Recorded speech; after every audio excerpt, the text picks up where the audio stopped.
Court के लिए परीक्षा की घड़ी है। परीक्षा की घड़ी इसलिए है कि जो अभी सरकार ने वक्फ कानून में संशोधन किया है उसके खिलाफ 1 दर्जन से ज्यादा याचिकाएं फाइल हो गई हैं, 1 दर्जन से ज्यादा पीआईएल फाइल हो गई है। और पीआईएल कोई सामान्य व्यक्ति ने नहीं किया है। कांग्रेस के सांसद इमरान प्रतापगढ़ी ने किया है, मोहम्मद जावेद ने किया है, ओवैसी साहब ने किया है, अरशद मदनी जी ने किया है, अमानुल्लाह खान ने किया है। ऐसे 1 दर्जन से ज्यादा पीआईएल फाइल हुई हैं। और कल सिब्बल साहब और सिंघवी साहब ने सीजेआई साहब से रिक्वेस्ट किया कि इन पे तत्काल सुनवाई की जरूरत है। तो हो सकता है 2-3-4 दिनों में इस पे सुनवाई हो जाए। अब सवाल यह है कि सुप्रीम कोर्ट में पीआईएल तो फाइल होती रहती है, मैं भी करता रहता हूं, तो फिर ये परीक्षा की घड़ी कैसे है? परीक्षा की घड़ी ऐसे है कि ये 1995 वाले कानून को जब मैंने सुप्रीम कोर्ट में चैलेंज किया था, उस समय सीजेआई थे चंचूड़ साहब, उनके साथ बैठे थे जस्टिस सूर्यकांत, वो अभी कुछ दिनों के बाद वो भी सीजेआई बन जाएंगे। उस समय चंचूड़ साहब ने हमसे कहा था कि आप ये बताओ कि आपकी कितनी जमीन पे वक्फ बोर्ड ने कब्जा कर लिया है। आप सीधे सीधे सुप्रीम कोर्ट क्यों आ गए? हाई कोर्ट भी जा सकते थे। उन्होंने कहा कि पहले ये स्टेब्लिश करिए कि इस कानून के कारण आपको क्या नुकसान हो रहा है, आपका कौन सा फंडामेंटल राइट वायलेट कर रहा है। तो मैंने कहा साहब, जब अगर पर्सनल नुकसान हो तो फिर पीआईएल किस बात की? पीआईएल का तो मतलब ही होता है पब्लिक इंटरेस्ट लिटिगेशन। हमारा कोई पर्सनल इंटरेस्ट लिटिगेशन थोड़ी है, कोई हमारी खुद की जमीन थोड़ी गई। हमारी जमीन अगर कब्जा होती तो मैं हाई कोर्ट जाता, कहीं और जाता। चूंकि ये कानून पूरे देश का है, संसद का बनाया हुआ है और पूरे देश में जमीनों पे कब्जा हो रहा है, इसलिए मैं सुप्रीम कोर्ट आया हूं। मैंने एक लिस्ट बनाई थी कि देश भर में वक्फ बोर्ड ने कितनी जमीनें कब्जा किया है। हालांकि उस समय मेरे पास जो लिस्ट थी वो 10 लाख एकड़ की थी। हमें यही पता था कि भारत में 10 लाख एकड़ जमीन पे वक्फ बोर्ड ने कब्जा किया हुआ है। और अभी जब ये कानून बदल रहा था तब पता चला कि नहीं, ये तो 40 लाख एकड़ हो चुका है। तो हमारे पास जितनी जानकारी थी उस समय, वो जानकारी मैंने एक नोट्स बना के कोर्ट के सामने रखना चाहा। तो चंचूड़ साहब ने मुझे वो नोट्स भी नहीं पढ़ने दिया। उन्होंने कहा, not a single word mister Upadhyay, एक शब्द आप नहीं बोल सकते, हम नहीं सुनेंगे आपको। अंत में मैंने मजबूर होकर अपनी पीआईएल वापस लिया और मैं फिर दिल्ली हाई कोर्ट गया। अगले ही सप्ताह दिल्ली हाई कोर्ट ने नोटिस जारी किया, सरकार को नोटिस जारी हुआ। उसके बाद देश के अलग अलग हाई कोर्ट में पीआईएल फाइल होना शुरू हुई। कुल मिला के 120 पीआईएल इस समय पूरे देश में अलग अलग हाई कोर्ट में चल रही है। और उसके बाद फिर सरकार संशोधन लाई, जेपीसी बना, आगे क्या क्या हुआ आपको पता है, उसको बताने की जरूरत नहीं है। अब सवाल यह है कि मैंने भी वक्फ एक्ट को चैलेंज किया था और इस समय ओवैसी साहब, इमरान प्रतापगढ़ी, मोहम्मद जावेद साहब ने भी वक्फ एक्ट को चैलेंज किया। मैंने 1995 वाले को चैलेंज किया था। इस समय इन लोगों ने जो 1995 वाले में संशोधन हुआ है उसको चैलेंज किया है। लेकिन बात वही है। तो क्या अब सुप्रीम कोर्ट जो सवाल हमसे पूछा था वही सवाल मोहम्मद जावेद, असउद्दीन ओवैसी, अमानुल्लाह खान, मौलाना अरशद मदनी, इमरान प्रतापगढ़ी के वकीलों से पूछेगी क्या?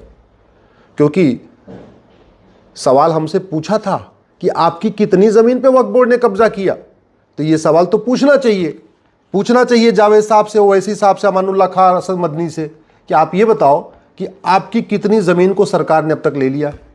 पहले तो यह पूछना चाहिए ओवैसी जी से, मदनी जी से, इमरान प्रतापगढ़ी से कि आपके पूर्वजों ने कितनी जमीन वक्फ किया है, पहले तो यह बता दो। और जो आपके पूर्वजों ने जमीन वक्फ किया है उसमें से कितनी जमीन नए कानून के बाद सरकार ने कब्जा कर लिया।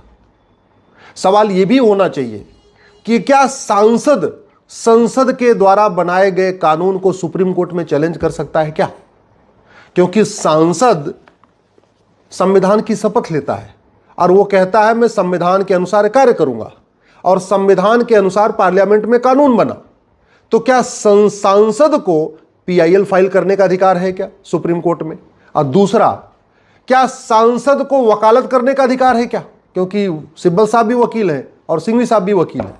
मैं इसलिए पूछ रहा हूं कि एक कांस्टेबल भी अपनी नौकरी के दौरान दूसरा काम नहीं कर सकता, चाहे वो थानेदार हो, चाहे हवलदार हो, चाहे वो पेशकार हो, चाहे तहसीलदार हो, चाहे कलेक्टर हो या कप्तान हो। अरे बाकी तो छोड़ो, लॉ कॉलेज का प्रोफेसर भी जब तक नौकरी में है दूसरा काम नहीं कर सकता। जब तक उसको वेतन सरकार से मिल रहा दूसरा काम नहीं कर सकता।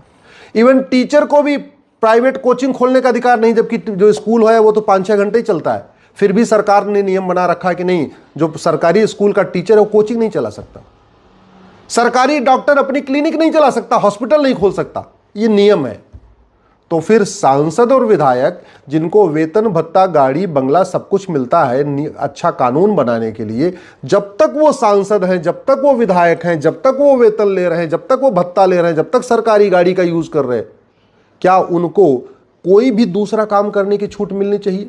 क्या उनको वकालत करने की छूट मिलनी चाहिए? मुझे लगता है सुप्रीम कोर्ट को एक बार इस पे भी ध्यान देना चाहिए। सवाल एक बात यह भी है कि क्या जैसे हमसे सुप्रीम कोर्ट ने कहा था कि आप हाई कोर्ट क्यों नहीं गए, सीधे सुप्रीम कोर्ट क्यों आए, क्या यही सवाल अब सिब्बल साहब से, सिंघवी साहब से पूछा जाएगा? तो क्या यही सवाल इमरान प्रतापगढ़ी, मोहम्मद जावेद, अरशद मदनी, ओवैसी साहब से पूछा जाएगा? और अब तो ज्यादा पूछना बनता है, इसलिए पूछना बनता है कि सुप्रीम कोर्ट कई बार कह चुका है कि अगर किसी मामले पे देश की अलग अलग हाई कोर्ट में मैटर पेंडिंग है तो कायदे से वो मैटर पहले हाई कोर्ट चलना चाहिए और फिर सुप्रीम कोर्ट आना चाहिए। जब 120 PIL फाइल हो गई सुप्रीम कोर्ट में, अलग अलग देश के हाई कोर्ट में, तो मैंने एक ट्रांसफर पिटीशन फाइल किया था और वो ट्रांसफर पिटीशन भी जस्टिस सूर्यकांत साहब की बेंच में लगी थी। तब उस समय जस्टिस सूर्यकांत साहब ने कहा था कि काम करिए, पहले किसी एक हाई कोर्ट का फैसला आने दीजिए, फिर देखेंगे क्या करना है। अभी ट्रांसफर पिटीशन भी एक्सेप्ट नहीं किए। तो अब तो देश भर में 120 PIL फाइल पेंडिंग पड़ी हुई है, हैदराबाद में भी पेंडिंग है, मुंबई में भी पेंडिंग है। सारी ऐसी देश की कोई हाई कोर्ट नहीं है जहां 1-2 PIL पेंडिंग नहीं है वक्फ एक्ट के खिलाफ। और नए वाले जो आ रहे हैं ये भी वक्फ एक्ट के खिलाफ आ रहे हैं। बस हम पुराने वाले कांग्रेस वाले जो कानून था 1995 का, हमने उसको चैलेंज किया, ये लोग जो अभी नया वाला संशोधन है उसको चैलेंज किया। तो अब ये देखना है कि क्या सुप्रीम कोर्ट इन लोगों को, ओवैसी साहब को, इमरान प्रतापगढ़ी को, मोहम्मद जावेद को, मदनी साहब को, ये कहती है कि काम करो, अपने हाई कोर्ट जाओ, वहां पहले से ही मामला पेंडिंग है, वहीं जाके पहले अपनी बहस करो, और जब किसी हाई कोर्ट का फैसला आ जाएगा तब सुप्रीम कोर्ट हम देखेंगे। सुप्रीम कोर्ट क्या करता है बहुत जल्दी क्लियर हो जाएगा। क्या सुप्रीम कोर्ट का जो स्टैंड मेरे लिए था वही स्टैंड ओवैसी, मदनी, इमरान प्रतापगढ़ी के लिए रहेगा? क्या जब मेरे जैसा एक छोटा सा वकील बहस कर रहा था, सुप्रीम कोर्ट का वही स्टैंड जब सिब्बल साहब बहस करेंगे, सिंघवी साहब बहस करेंगे, तब भी वही रहेगा? देखना है, 2-3 दिन में क्लियर हो जाएगा। अब बात आती है कि ये वक्फ जो है प्रॉपर्टी, ये हो क्या रहा है? लॉजिक क्या दी जा रही है कि जो मुगलों की प्रॉपर्टी थी वक्फ प्रॉपर्टी हो गई। तो मैं ये पूछना चाहता हूं, क्या जहां तक भगवान श्री राम ने राज किया था वो सारी प्रॉपर्टी हिंदुओं की है क्या? क्योंकि जहां तक भगवान श्री राम ने राज किया था उसमें अब तक 25 देश बन चुके हैं, तो उन फिर 25 देशों की पूरी प्रॉपर्टी हिंदुओं की होनी चाहिए। क्या जहां तक भगवान भरत ने राज किया था वो सारी प्रॉपर्टी हिंदुओं की है क्या? क्या जहां तक राजा युधिष्ठिर ने राज किया वो सारी प्रॉपर्टी हिंदुओं की है क्या? क्या जहां तक चंद्रगुप्त ने राज किया वो सारी प्रॉपर्टी हिंदुओं की है क्या? क्या जहां तक सम्राट अशोक ने राज्य किया क्या वो सारी प्रॉपर्टी सनातनियों की है क्या? मैं इसलिए पूछ रहा हूं कि अगर राजा के हिसाब से फॉर्मूला चलेगा फिर तो मुगलों से शुरू क्यों करना चाहिए, थोड़ा मुगलों के पीछे शुरू करना चाहिए।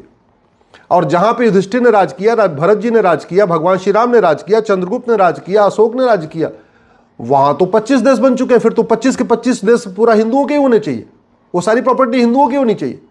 भाई पिछले 2500 साल में भारत के 25 टुकड़े हुए और 7 टुकड़े तो 1857 के बाद हुआ है, यानी पिछले 200 साल में 7 टुकड़े हुए। तो कायदे से चाहे ये म्यांमार हो, चाहे तिब्बत हो, चाहे अफगानिस्तान हो, चाहे पाकिस्तान हो, चाहे बांग्लादेश हो, ये सारी प्रॉपर्टी फिर तो हिंदुओं की होनी चाहिए अगर राजा के हिसाब से चल रहा है। और अगर नहीं, फार्मूला एक है, तो फिर मुगलों की जमीन वक्फ कैसे हो सकती है? और जब मुगलों की जमीन वक्फ नहीं हो सकती तो मुगलों के नवाबों, मुगलों के निज़ामों, मुगलों के जागीरदारों, मुगलों के जमींदारों, मुगलों के तीमारदारों, मुगलों के रजाकारों की जमीन वक्फ कैसे हो सकती है? भाई बड़ी सीधी सी बात है, शासन बदलता है तो जमीन ट्रांसफर हो जाती है। यानी जब तक मुगल थे, मुगल राज कर रहे थे, उसके बाद अंग्रेज आए, सारी जमीन का मालिकाना हक अंग्रेजों को ट्रांसफर हो गया।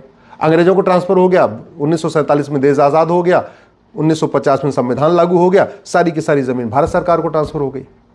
कल को फिर तो अंग्रेज बोलेंगे कि अंग्रेजों का जहां जहां राज था कॉमनवेल्थ में, पाकिस्तान, अफगानिस्तान, बांग्लादेश, यहां वहां जहां जहां था, फिर तो अंग्रेज बोलेंगे सारी जमीन चर्च की है भैया, क्योंकि राज हमारा था, सारी जमीन क्रिश्चियंस की हो गई। ऐसे नहीं चलता। एक बात और, जो हिंदू पाकिस्तान बांग्लादेश से छोड़ के भारत आए, उनकी जमीन तो वहां की सरकार की हो गई, वहां के बासिंदों की हो गई, वहां के लोगों ने ले लिया। तो फिर जो जमीन भारत के मुस्लिम छोड़ के गए, भाई जब बंटवारा हुआ 47 में, तो पाकिस्तान से हिंदू भारत आए और भारत से बहुत सारे मुस्लिम पाकिस्तान गए, बांग्लादेश गए। तो जब वहां से जो लोग छोड़ के आए, सिंध से, लाहौर से, ननकाना साहब से, बाकी जगहों से, वो जमीन हिंदुओं की नहीं है, वो जमीन मंदिरों की नहीं है, तो यहां जो लोग छोड़ के गए थे, चाहे परवेज मुशर्रफ गए या जो भी गए, उनकी जमीन वक्फ की कैसे हो सकती है? फिर तो वो जमीन या तो मंदिरों की होनी चाहिए, या तो उनके पड़ोसियों की होनी चाहिए, या तो सरकार की होनी चाहिए। एक बात और, 1950 में टोटल वक्फ बोर्ड के पास प्रॉपर्टी थी मात्र 50,000 एकड़, यानी 500 साल के मुगलों के शासन और 200 साल के अंग्रेजों के शासन, कुल 700 साल के शासन में वक्फ प्रॉपर्टी थी मात्र 50,000 एकड़। अब आज के समय में वक्फ प्रॉपर्टी है लगभग 40 लाख एकड़। इसके पहले की वीडियोस मैंने 10 लाख एकड़ बोला है, लेकिन वो मेरी भूल थी, क्योंकि हमें 10 लाख एकड़ की ही जानकारी थी। ये 40 लाख एकड़ की जानकारी अभी मुझे हुई है, जब ये वक्फ कानून बदला जा रहा था, तब गृह मंत्री जी ने बताया कि 39 लाख एकड़, और जो उन्होंने 39 लाख एकड़ बताया है, उसमें केरल और बंगाल का डाटा नहीं है। तो अगर केरल और बंगाल का डाटा आ जाएगा तो मैं मान के चल रहा हूं 1 लाख एकड़ और बढ़ जाएगा, यानी 40 लाख एकड़। और वैसे भी जब 1950 के पहले तक की जमीन थी, उसके पहले भी कानून चल रहे थे। ये सिविल प्रोसीजर कोड तो 1858 में बन गया था। तो अगर जिन लोगों को वक्फ करना था, जमीन दान करना था, वो सिविल प्रोसीजर कोड का पालन करते। ये सोसाइटी रजिस्ट्रेशन एक्ट 1860 में बन गया था। तो जिन लोगों को अगर वास्तव में दान करना था, हिंदू दान करते थे, तो अपनी जमीन 1860 वाले सोसाइटी रजिस्ट्रेशन एक्ट में रजिस्टर कराते थे। उसके बाद चैरिटेबल ट्रस्ट एक्ट 1920 में बन गया। तो जिन हिंदू, जैन, बौद्ध, सिख ने कुछ दान करना था, तो उन्होंने यहां रजिस्टर कराया। मुझे समझ में नहीं आ रहा है, हिंदू, जैन, बौद्ध, सिख सब लोगों ने अपनी जमीन को ट्रस्ट एक्ट में रजिस्ट्रेशन कराया, ये 1920 वाले में, सोसाइटी रजिस्ट्रेशन एक्ट में 1860 वाले में रजिस्ट्रेशन कराया, सिविल प्रोसीजर कोड 1858 का था, इसको फॉलो किया। तो मुस्लिम्स ने क्यों नहीं किया? सब अंग्रेजों का कानून फॉलो कर रहे थे, मुस्लिम्स क्यों नहीं कर रहे थे? चलो मान लेते हैं भाई, ठीक है, पढ़े लिखे नहीं थे, उनको नहीं थे। लेकिन 1950 के बाद तो संविधान लागू हो गया, और संविधान लागू हो गया उसके बाद तो मुंह ज़बानी कोई भी चीज़ होती नहीं थी, कोई भी चीज़ मौखिक नहीं होती थी, हर चीज़ लिखित में होती थी। तो जब 1950 के पहले की 50,000 एकड़ ज़मीन बाहर निकाल भी दे, चलो मान लेते हैं भैया ठीक है, तो जो बाद में 39.5 लाख एकड़ ज़मीन बढ़ गई, वो तो बाकायदा कागज़ दिखा के हुई होगी, बाकायदा रजिस्टर करा के हुई होगी, क्योंकि भारत स्वतंत्र हो चुका था, नियम कानून बन चुका था, सबको जो कुछ भी दान करना था बाकायदा रजिस्टर में करना था, लिखित में करना था, गवाहों के साथ करना था। फिर मौखिक में क्या हो गया? इसलिए मेरा मानना है अब समय आ चुका है, इन विषयों पे चर्चा हो, गंभीरता के साथ चर्चा हो। और इसलिए मैं कहता हूँ वक्फ एक्ट में संशोधन नहीं होना चाहिए, वक्फ एक्ट पूरा का पूरा खत्म होना चाहिए। 1 नेशन 1 चैरिटी कोड होना चाहिए, 1 नेशन 1 प्रॉपर्टी कोड होना चाहिए, 1 नेशन 1 एंडाउमेंट कोड होना चाहिए। हिंदी में कहेंगे समान दान संहिता, समान धर्मस्थल संहिता, समान संपत्ति संहिता होनी चाहिए, क्योंकि भारत का संविधान मजहब के आधार पर कोई नियम कानून बनाने की इजाज़त नहीं देता। एक बार वक्फ बोर्ड तो फिर भी बन सकता है, वक्फ ट्रिब्यूनल तो मजहब के आधार पर हो ही नहीं सकता, बिल्कुल नहीं हो सकता, क्योंकि ट्रिब्यूनल कोर्ट का काम करता है और कोर्ट मजहब के आधार पर नहीं होती है।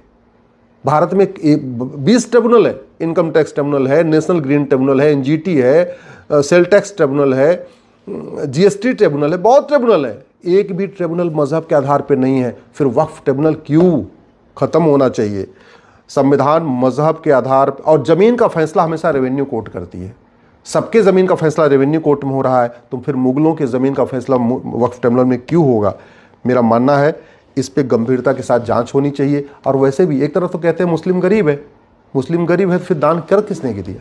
ओवैसी साहब बता नहीं रहे कि उनके पूर्वजों ने कितना वक्फ किया, मदनी साहब बता नहीं रहे कि उनके पूर्वजों ने कितना वक्फ किया, इमरान प्रतापगढ़ी बता नहीं रहे कि उनके पूर्वजों ने कितना वक्फ किया, मोहम्मद जावेद बता नहीं रहे उनके पूर्वजों ने कितना वक्फ किया, बुखारी बता नहीं रहे उनके पूर्वजों ने कितना वक्फ किया। वैसे बुखारी साहब बुखारा से आए थे, तो उनको तो वक्फ का अधिकार ही नहीं, यहाँ की 1 इंच ज़मीन पर उनका मालिकाना हक नहीं है। मदनी साहब मदीना से आए थे, इसलिए भारत की 1 इंच ज़मीन पर उनका अधिकार नहीं बनता। ओवैसी साहब वगैरह सब विदेश से आए, इसलिए यहाँ की 1 इंच ज़मीन पर उनका हक बनता ही नहीं है। और जिनका बनता भी है तो उनको कागज़ तो दिखाना चाहिए। अगर मेरी बात ठीक लग रही हो तो इस वीडियो को अधिक से अधिक शेयर करिए। अपने सांसदों को भेजिए, विधायकों को भेजिए। अगर आपके जान पहचान में कोई नेता है, अभिनेता है, लेखक है, बुद्धिजीवी है, पत्रकार है, कलमकार है, उसको ये वीडियो भेजिए। अगर आप किसी जज साहब को जानते हैं, ये वीडियो उन तक भी भेजिए, क्योंकि मामला अब परीक्षा की घड़ी की है। देखना यह है कि सुप्रीम कोर्ट ने जो स्टैंड हमारे जैसे एक छोटे से वकील के लिया, क्या वही स्टैंड सिब्बल और सिंघवी साहब जैसे बड़े वकीलों के लिए भी होता है? सुप्रीम कोर्ट ने जो स्टैंड हमारे लिए लिया, क्या वही स्टैंड ओवैसी के लिए, मोहम्मद जावेद के लिए, इमरान प्रतापगढ़ी के लिए भी लेती है? अब ये देखना है। बहुत जल्दी सुनवाई होगी, दूध का दूध पानी का पानी हो जाएगा।